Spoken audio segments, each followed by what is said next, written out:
this is shocking. Mike Compinger coming out. Let me get the sources up. Mike Compinger saying, breaking sources tell that Athletic Boxing that Errol Spence Jr. and Shawn Porter have finalized a deal for a welterweight title unification showdown this fall. Still no specific date or venue on pay-per-view.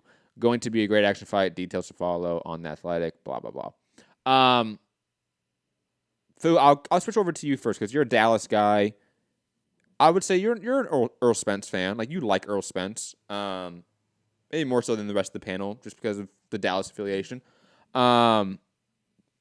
This doesn't bother me, just to get my opinion right out there. Like, I don't care about this being pay-per-view. Of all the fights on the docket for PBC schedule, this is the one, and Pacquiao-Thurman, where I'm completely okay with it being pay-per-view. It harkens back to the mid-2000s era of welterweight pay-per-views. I'm completely okay with it. Fu, does this bother you in any way? I know there has been some backlash to this, but not nearly as much as maybe Wilder Ortiz, Garcia versus Garcia. Great tagline, by the way. Great hashtag that's going to be. But Fu, Spence Porter, pay-per-view, does it upset you? No, I mean, it's two of maybe top 3, top 5 welterweights, and that's the money division. Mm-hmm. There's no reason that anyone should be really upset with this other than having to buy it sucks, but it's much better in terms of if you're just on paper competitive fight. This is much better than Mikey versus Spence, you know. Mm-hmm. I do think Porter doesn't have the star power that Mikey has, so I wonder how this is going to do in terms of sales. But I guess you got to test the waters, right? They had a pretty successful pay-per-view. Spence is a big name, and at 147, you give it a shot. It's kind of the glamour division, you know. So agreed. Rob, your thoughts? Obviously, Spence Porter pay-per-view. Obviously, not going to be pay-per-view in the UK. Most likely, it's going to be on ITV4 in all theory. But in your mind, is this fight pay-per-view worthy? I don't know. It just seems like they're trying to find a fight for every month for you guys to pay for. I don't know. It seems to me it's like just gone out of control this year. Started at the end of Can we somehow separate the pay-per-view market issue from Spence Porter pay-per-view? Is that possible? Not saying that we should, but just like throwing that question out there. Like, can we even do that? Like, is that a worthwhile thing to do to actually separate those issues, or are they so innately combined and connected that you can't separate the pay-per-view market debate and Spence Porter being pay-per-view worthy? I mean, look, bottom line is they're having to do these on pay-per-view to pay these fighters what they're kind of asking for. Mm-hmm. And it looks as if this one has been kind of along the lines of, wait, so Thurman, Pacquiao, yeah, okay. Wait, Garcia. Oof. Both, you know, Errol Spence beat Mikey Garcia. Shawn Porter beat Danny. Yeah, and the two winners have gone on and were at first not having a pay-per-view, but the two losers were having a pay-per-view. But it looks as if they've, I mean, Kenny came out the other week and said he hasn't signed it. He's had the contract for 4 weeks. He hasn't signed it yet.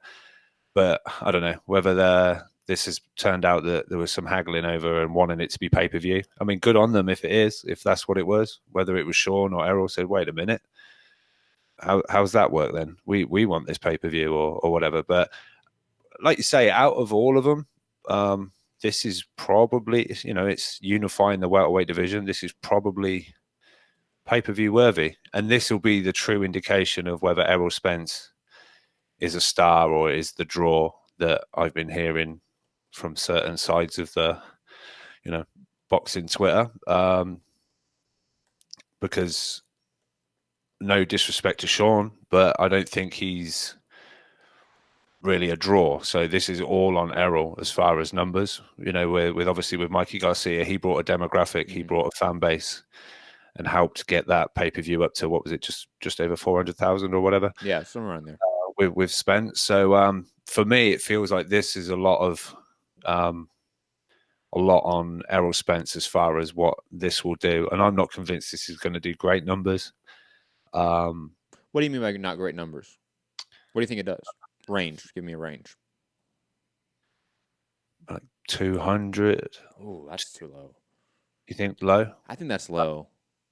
I for this reason, I agree that Porter is not a draw. He isn't. Look at his Showtime numbers; they aren't good. Even his numbers when he went on terrestrial TV were never really good. The only times he got good numbers were when he was with a name that was doing good numbers. Keith Thurman, for example, that card did decently well in on what was it? Was that CBS? Yeah, that was CBS. That was like 3+ million average. But a lot of that's due to Thurman in a way, who is a draw, who is a star in air quotes some fashion to some degree. However, I am really curious to what Fu has said and sort of allude to, like the test of how big is Spence's star power now. Like how big was that Spence Mikey moment, and just the overall tons of promotion and advertising that Fox put into Errol Spence.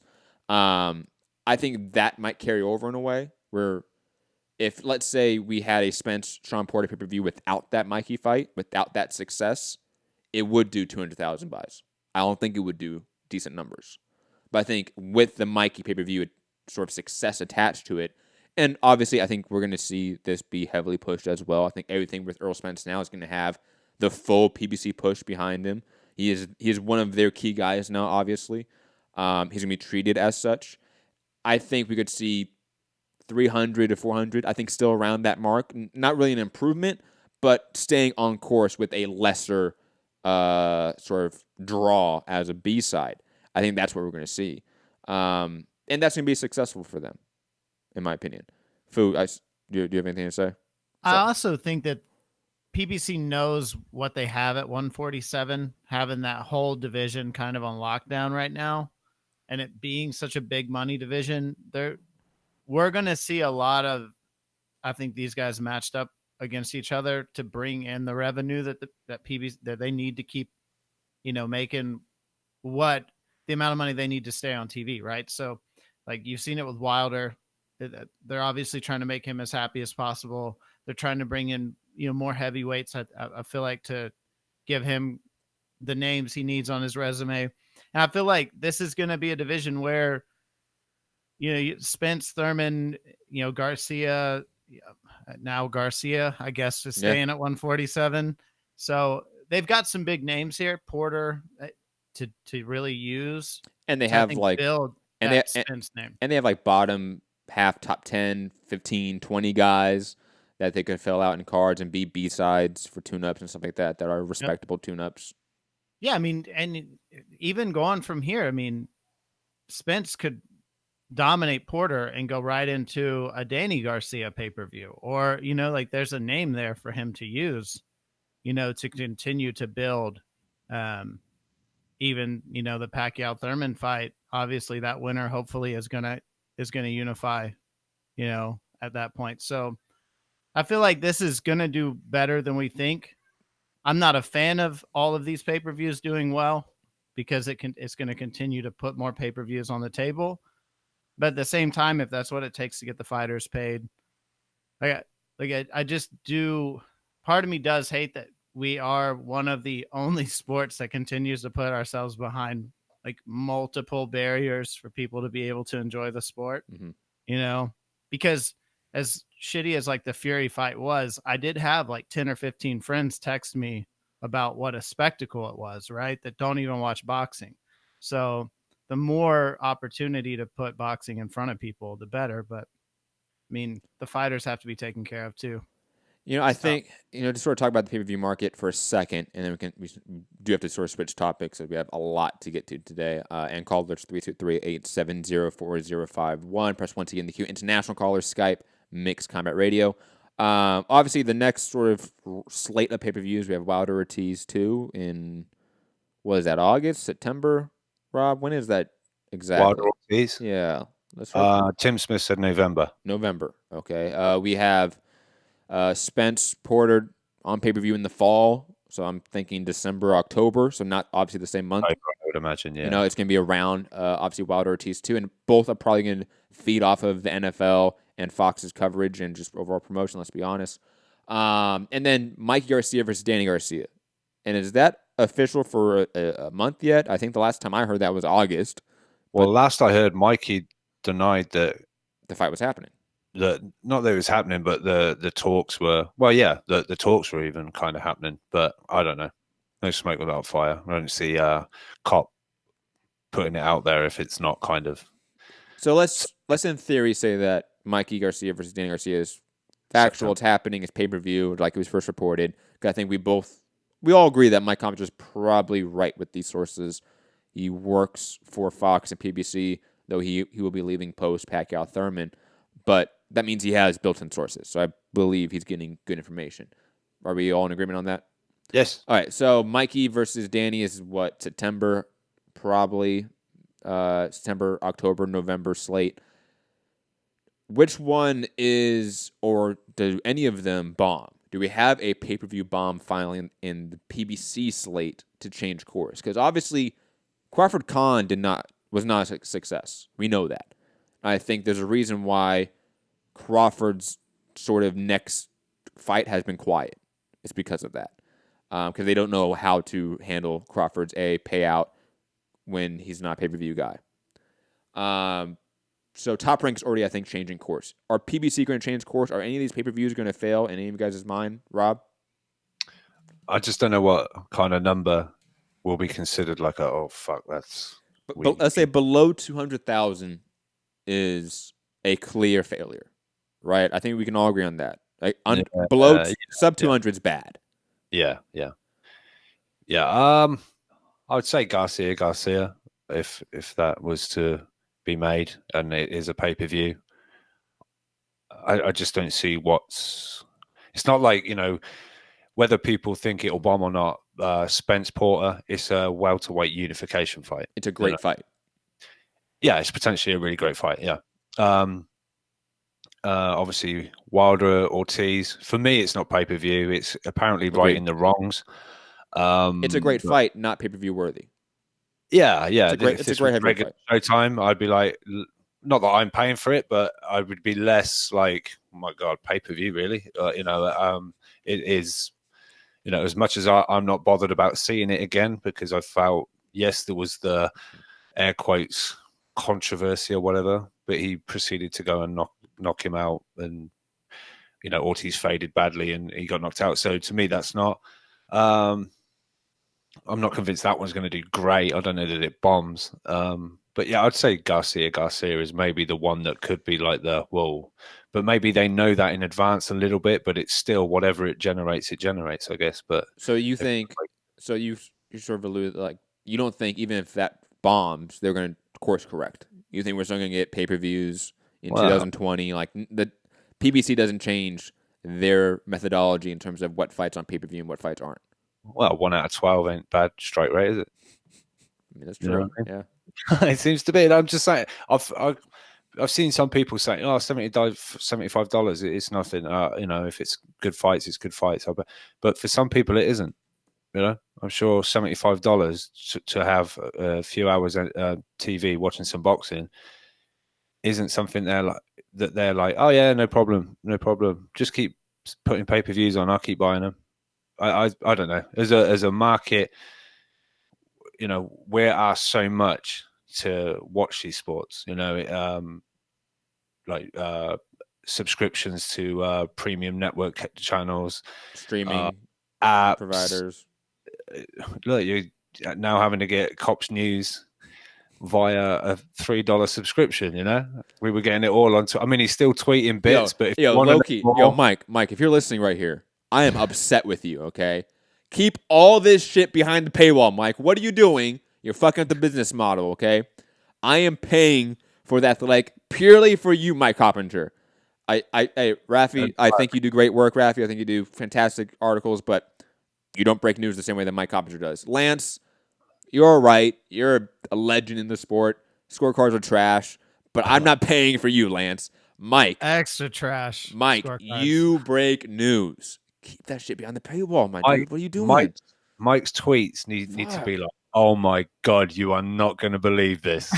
And then have the link to the fucking website. Go over to huge news breaking over on PBC. Huge news. You are not going to want to miss this. Yeah, it's making me mad that I'm paying for that shit low key. Because I'm just like, But like Potential Lunatic told me, because I was like, oh, I know Matt subscribed to it, but I was thinking maybe I would, in case Matt's, I'd be able to keep and read through the articles myself. And he was like, why? Just wait till Michael Benson tweets all the details like 30 seconds later. I'm like, yeah, good point. because he does, at least at this point in time, because everyone hounded him, does give somewhat the sources to his tweets. He does the tweet. 5 minutes later, then you get the link, the this, the that, the. I just love when like it's Dan Rayfield and just puts at ESPN. I love that. Yeah. I love that shit. I think it's so petty. Anyways, digressing. Pettiness. Foo, pay-per-views. Do we think we see any course correction for 2020 if one of these next on the slate fail? I don't think so. Oh man, damn, guys. Because here's the thing. Rob, you told me to be positive. Shit, come on. I missed it. I'm not absolutely negative about this. What I think, I don't know. Here's my thing is that it seems like there is a consistent group of people that are going to buy these no matter what the fight is, right? There's because if you love the sport, you're just going to pay for them. It's us. It's the degenerates, right? They're like, no, we're not going to buy that. Not going to pay $75. And then next thing you know, it's like Saturday comes around. You want to see the fight. You just shell out the money, But that's not true. I mean, we've seen like Crawford Khan fail, Triple G's, A side pay-per-views failed. Andre Ward, Kovalev failed. Like we've seen a lot of pay-per-views not be successful. It just doesn't seem to be the case with what fights the PBC are putting on. But why is that though? It's not, because I think they have a great fandom. I think honestly that's what I mean. You weren't specific enough. Sorry. At the point. Yeah. So like we consistently big up the UK for the support of their fighters, right? I believe the PBC has really strong fans that are willing to put up some money if it's necessary to see their fighters, right? And we talk about this all the time. You have the UK fans, and then you have PBC fans. Like you really don't have American fans. You have PBC fans, and then you have like the very few like top rank zealots that exist under bridges and shit. That like 100,000 that bought Crawford Khan. Like that very random select few. And I'll be honest, most of that is probably just media. Yeah, people like me.